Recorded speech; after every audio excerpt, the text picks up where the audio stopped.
really wanted to do with this evening. I wanted to actually have the different perspectives. Now we're here for this global freight conference. And why is the freight and the trading and the supply chains, why is it so important? Well, it's important because it happens to be about trading, exchange between people and organizations and ideas. So trading in itself is extremely important. And why am I here? I'm in blockchain because this is a tool for exchange. And not just talking technology where I come from, but also the ecosystem like we met with Bilal, also the think tanks and the people who actually drive and inspire. And Jürgen, I'm very, very happy that you're here to talk about that. So I'm going to ask you a few questions, but before I do, I want you to properly introduce yourself so the people around here understand what a rock star we actually have in the Thanks so much, Ebba, and I see you are the rock star. But when you invited me a few weeks ago, say we should have dinner, you told me a small cozy dinner with 3-4 people, and I didn't expect this wonderful crowd here tonight with all the high flyers. And I see Abdallah, you're sitting here running the Dubai post office, and you renamed it into 7X, which is amazing, what's happening here. And I would say, before I introduce myself, just as a statement, Dubai is really where things are happening.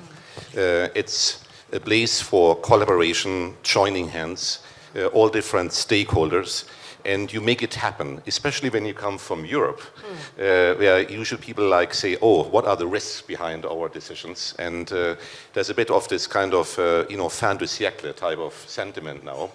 But here, it's just the opposite. You look into the future.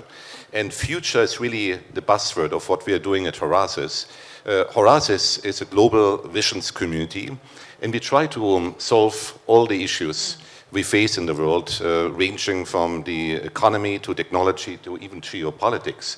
And we try to draft scenarios, best case scenarios, hopefully, to solve all these problems via a multi-stakeholder approach. So what we do and what we're going to do in the next few days, Ebba, we are hosting the Horasis Asia meeting.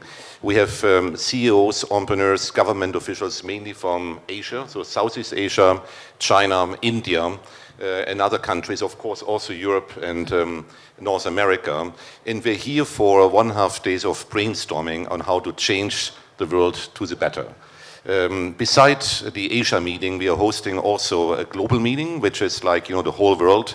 This meeting just took place in Brazil 2.5 weeks ago, and 2 gentlemen, Claude and where's Murat? Murat, maybe just stand up for a second. Those are 2 examples of members of the Horasis community. And Claude, how many meetings have you been at Horasis so far? 40, 50? I feel very old. And it's a bit the idea. It's almost like a community. It's like a family. And Ebba, now you're an adopted member. And at the core, and of course, all of you. And if you would like to join the Horasis Asia meeting, which starts tomorrow night, and then the whole Tuesday, approach either myself or Ebba or Oscar. And thanks so much for making this happen here tonight. And would love to invite you to join us. So you can keep that. So I have a few questions, and Please. We're waiting for the food, so this is not stopping the food, but I still want to ask you this, because now you're here. And your career is taking you across continents from, obviously, Europe to Asia and around here. And how does these diverse experiences shape your worldview? And how do they influence the way you approach the world, the global challenges today?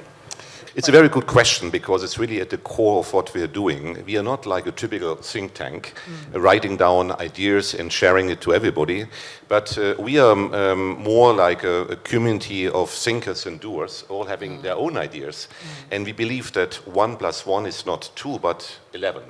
And putting this knowledge together, creating new ideas, and so as I say, how is this knowledge? How are people impacting myself? I would say all the time, because the agenda, the program, which is in a way the backbone of what we do at Horasis, it's all a product of collaboration, of collaborative insights. So yeah, every day, I get new ideas from yourself, from our friends, from all around the world, and it's a collaborative approach. So what would you say are the biggest achievements or the steps that you have achieved as an organization in Horasis so far? There have been many practical steps. So let's say like companies acquiring each other, maybe funding, floating to the next unicorn, collaboration all around. Even sometimes, like stakeholders who usually don't speak to each other might meet at Horasis and maybe find more commonalities than differences. And I think that's a major achievement if you can put people on the stage and at the end they say, we are friends, we are not fighting. And with this many, many times in the past. Actually, once here in the UAE, a couple of years ago, we got a minister from India and one from Pakistan. And people told me, Frank, it's impossible, don't even try to do that. But it worked well. And both actually became friends. So you're creating bonds over the borders, basically. Bonds and potentially also friendship. And I think we use like an approach like from the bottom up. We try to influence societies and come up with novel ideas which really help the world to flourish, overcoming difficulties, differences and divides. We want to build bridges to the future. Wonderful. So now we're stepping into a week with the conference and a lot of meetings and speeches. And my ambition with this was also hoping that we could get a positive vision. Give us something so we can feel inspired for the week that's coming now and the work ahead. What is your vision? What can we do? My vision is that I think maybe there are like 3 points. First of all, for all the Asian friends coming here, and we got, for example, the deputy CEO of Hyundai will be with us. We have Chinese CEOs, we have Indian CEOs. They all come here to discover Dubai as a new Asian hub where they can put the operations, maybe using Dubai also to approach Europe, Africa, and even maybe North America because of the centrality of Dubai. So I would say, and of course, technically, actually, Dubai is part of Asia. It's West Asia. But that would be one main thing. So really practically to say that how can Asian entrepreneurs use Dubai as a platform for further reaching out to the world and trade. Secondly, maybe on a bit higher level, to find ways to approach peace and understanding and togetherness. Because by being together, by having a dinner tonight as we are having, I think we find common grounds. And I think all these friendships coming up at the end of the day. And so you will see on Tuesday night, we have a closing dinner, and then maybe you can test the sentiment and feel that people really become friends and start to work together.